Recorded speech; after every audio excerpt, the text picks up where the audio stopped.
Hello everyone, स्वागत है आप सभी का हमारे यूट्यूब चैनल पे। तो गाइस, आज हम बात करने वाले हैं माइनर एंड कोफैक्टर की। कोई भी मैट्रिक्स है, उस मैट्रिक्स के एलिमेंट्स का आप कैसे माइनर एंड कोफैक्टर निकाल सकते हैं, उसके बारे में डिस्कस करेंगे। उससे पहले मैं आप लोगों को बता देता हूं कि अगर आप लोगों ने मेरे चैनल को सब्सक्राइब नहीं किया है तो प्लीज़ सब्सक्राइब कर लें एंड लाइक बटन दबाना ना भूलें, वीडियो को लाइक ज़रूर करें। तो गाइज़, माइनर एंड कोफैक्टर के अगर हम बात करें तो माइनर और कोफैक्टर जो होते हैं वो मैट्रिक्स के एलिमेंट्स के निकलते हैं। फॉर एग्जांपल जैसे मेरे पास एक मैट्रिक्स ए है, ठीक है। मैं लिख लेता हूँ 2x2 की मैट्रिक्स ले लेता हूँ, 1 2 3 और 4, ठीक है। तो मेरे पास ये 2x2 की मैट्रिक्स है। इसको मैं किस फॉर्म में लिखता हूँ गाइस? डिटर्मिनेट फॉर्म के अंदर लिख लेता हूँ। तो मतलब ए का जो डिटर्मिनेट है वो आएगा 1 2 3 4। अब मुझे क्या निकालना है? सबसे पहले बात करते हैं हम माइनर की। किसकी बात करते हैं गाइस? माइनर की बात करते हैं। तो माइनर और कोफैक्टर जो होता है वो एलिमेंट्स के निकलते हैं। फॉर एग्जांपल जैसे ये जो एलिमेंट है वो हमारा कौन सा एलिमेंट है गाइस? 1 1 एलिमेंट है, ठीक है। कौन सा एलिमेंट है हमारा? 1 1 एलिमेंट है। इस एलिमेंट की अगर हम बात करें तो सबसे पहले ए 1 1 एलिमेंट क्या है हमारा? 1। अगर 1 2 एलिमेंट की बात करूँ तो मेरे पास क्या आएगा? वो 2। अगर मैं बात करूँ 2 1 एलिमेंट की तो वो हमारे पास क्या है? 3। और अगर मैं बात करूँ 2 2 एलिमेंट की तो वो हमारे पास क्या है? 4 है, ठीक है। तो 1 1 एलिमेंट मैंने लिख लिया, 1 2 एलिमेंट ये हो गया, और ये हमारा 2 1 एलिमेंट हो गया, और ये हमारा क्या हो गया? 2 2 एलिमेंट हो गया। तो ये मैंने एक 2x2 का डिटर्मिनेट लिखा है। अगर वो कहता है कि फाइंड द माइनर, आपको क्या निकालना है? फाइंड द माइनर ऑफ, मैं कह देता हूँ कि 2 1 एलिमेंट। 2 1 एलिमेंट का आप क्या निकालो? माइनर निकालो। तो माइनर को हम जो है कैपिटल M से डिनोट करेंगे, capital M1, capital M21। Capital M का मतलब माइनर ऑफ 2 1 एलिमेंट, और वो किसके इक्वल होता है गाइस? बड़ा ही सिंपल है। 2x2 की मैट्रिक्स में 2 1 एलिमेंट हमारा क्या है? ये। तो इसके सामने वाला जो एलिमेंट होगा, इसके क्रॉस में सामने वाला जो एलिमेंट होगा वो क्या होगा? 2। तो 2 जो होगा वो इसका क्या आ जाएगा बच्चे? माइनर आ जाएगा। बड़ा ही आसान है, देखो 2x2 की माइनर निकालना। वो जैसे आपको बोलता है कि बताओ 4 का माइनर क्या होगा, तो 4 के सामने वाला एलिमेंट, 4 के सामने क्या है? 1, तो उस केस में 1 जो है उसका क्या हो जाएगा? माइनर हो जाएगा, ठीक है। और दूसरी भाषा में आप क्या कह सकते हैं इसको? देखो, जैसे हमें क्या निकालना था? 3 का माइनर निकालना था। तो 3 जिस रो में और जिस कॉलम में एग्जिस्ट करती है उसको डिलीट कर दो। तो ये हमारी इस रो को मैं डिलीट कर देता हूँ और इस कॉलम को मैं डिलीट कर देता हूँ। पीछे बचा क्या? सिर्फ 2। तो 2 जो है वो इसका क्या आ गया बच्चे? माइनर आ गया, ठीक है। तो बड़ा ही आसान है। अब मैं एक 3x3 मैट्रिक्स का एग्जाम्पल लेके आपको समझा देता हूँ। जैसे मेरे पास एक डिटर्मिनेंट दिया हुआ है 3x3 का, मैं ले लेता हूँ 1 2 3 0 4 5 1 -1 और 3 ले लेता हूँ, ठीक है। वो कहता है कि फाइंड द माइनर। हम मुझे क्या निकालना है बच्चे? माइनर निकालना है। कौन से एलिमेंट का माइनर निकालना है? जैसे वो कह देता है कि आप क्या करो और 2 3 एलिमेंट का माइनर निकालो, ठीक है। 2 3 एलिमेंट कौन सा बच्चे? 2 3 एलिमेंट है ये 5, ठीक है। तो आपको क्या करना है? माइनर मतलब 2m3। माइनर किस एलिमेंट का निकालना है? 2 3 एलिमेंट का, मतलब सेकंड रो थर्ड कॉलम। तो सेकंड रो ये हमारी ये रही, इसको डिलीट कर दो, और थर्ड कॉलम ये रहा हमारा, इसको डिलीट कर दो। पीछे क्या बचा? 1 2 1 -1।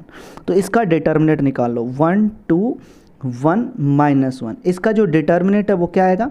इसकी प्रोडक्ट इसके साथ, -1 माइनस में इसकी प्रोडक्ट इसके साथ, तो ये क्या आ गया? -3। तो ये जो है वो क्या आ गया? इस 5 का मतलब 2 3 एलिमेंट का क्या आ गया? माइनर आ गया। तो देखो, माइनर निकालना बहुत ही आसान है। किसी भी एलिमेंट का अगर मैं बोलता हूँ कि इस -1 का माइनर निकालो, ठीक है, तो क्या करो? जिस रो में और जिस कॉलम में ये एग्जिस्ट करता है उसको डिलीट कर दो। तो ये रो और ये कॉलम डिलीट हो गया। पीछे बचा क्या? 1 बचेगा, 3 बचेगा, 0 और 5। तो इसका क्या निकाल लो? डिटर्मिनेंट निकाल लो, ठीक है। क्या? 1 3 0 और 5, इसका आप डिटर्मिनेंट निकाल लो। ये क्या आएगा? 5 -0, ठीक है। इसकी प्रोडक्ट इसके साथ, 5 माइनस में इसकी प्रोडक्ट इसके साथ, तो क्या आंसर आ गया? 5 आ गया। तो ये मेरे पास माइनर आ जाएगा। किस एलिमेंट का निकाला हमने? इसका -1 का। ये कौन सा एलिमेंट है? 3 2 एलिमेंट है, तो 3 2 एलिमेंट का माइनर क्या आ गया मेरे पास 5 आ गया। आई होप कि आपको ये समझ में आ गया होगा कि माइनर आपको कैसे निकालना है, ठीक है। क्योंकि अगर आपने माइनर अच्छे से कर लिया अगर बच्चे तो कोफैक्टर निकालना उतना ही आसान है, ठीक है, अगर आपको माइनर निकालना आ गया होगा। तो अब बात करते हैं हम कोफैक्टर की, ठीक है। तो कोफैक्टर भी सेम इसी टाइप से होता है, मैं आपको बता देता हूँ कोफैक्टर के अंदर क्या करना होता है। देखिए बच्चे कोफैक्टर को हम डिनोट करते हैं कैपिटल ए से, ठीक है।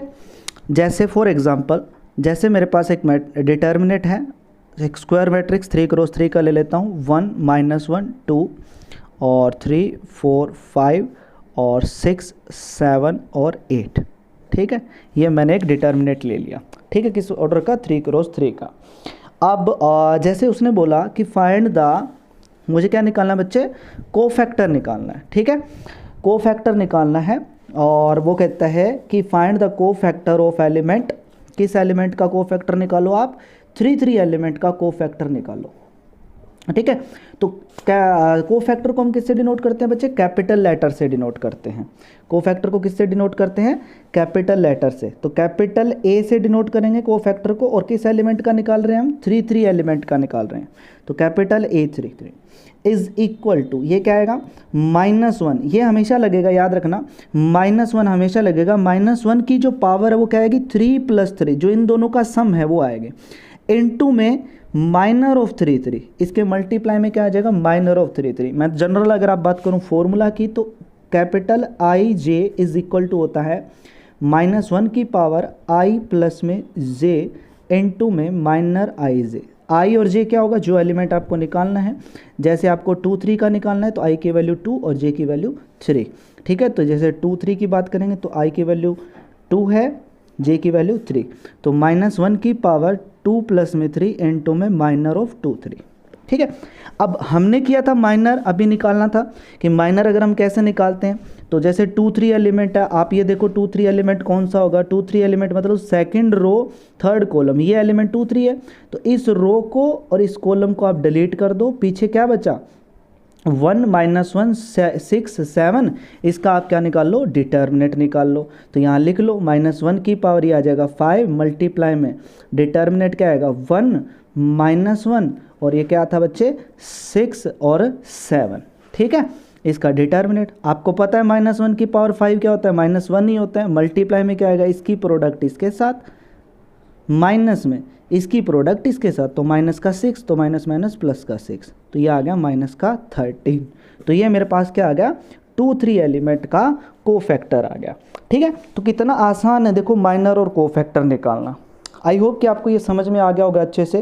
तो अगर गाइज आप लोगों को ये समझ में आ गया तो प्लीज़ इस वीडियो के कमेंट बॉक्स में आप ज़रूर मुझे बताइएगा, ठीक है। और आपको ये वीडियो कैसे पसंद आई है तो वो भी ज़रूर बताइएगा, और वीडियो को लाइक एंड शेयर करना मत भूलिएगा, अपने दोस्तों के साथ शेयर कीजिए। और जल्दी मैं आपको बता देता हूँ कि क्लास +2 के लिए, एनडीए के लिए, एयरफोर्स के लिए मैं जल्द ही लाइव क्लासेस स्टार्ट कर रहा हूँ, और अनअकैडमी पे मेरी ऑलरेडी लाइव क्लासेस चल रही हैं, आप उनको ज्वाइन कर सकते हैं। वीडियो के डिस्क्रिप्शन में लिंक आपको मिल जाएगा। ओके गाइस, तो मिलते हैं नेक्स्ट वीडियो में। इसी के साथ कोई एक नया टॉपिक लेके आऊँगा जो आपको करवाऊँगा। और हाँ, आप लोग अपना इस वीडियो के कमेंट बॉक्स में भी बता सकते हैं कि आप लोगों को कौन सा टॉपिक जो है समझना है। कोई भी एक टॉपिक जो आप चाहते हो उस टॉपिक पे हम वीडियो बना देंगे, ठीक है। तो इस वीडियो के कमेंट बॉक्स में आप ज़रूर बताइएगा। एंड सभी को दिल से बहुत बहुत धन्यवाद। जय हिंद, जय भारत, वंदे मातरम गाइस। मिलते हैं नेक्स्ट वीडियो में।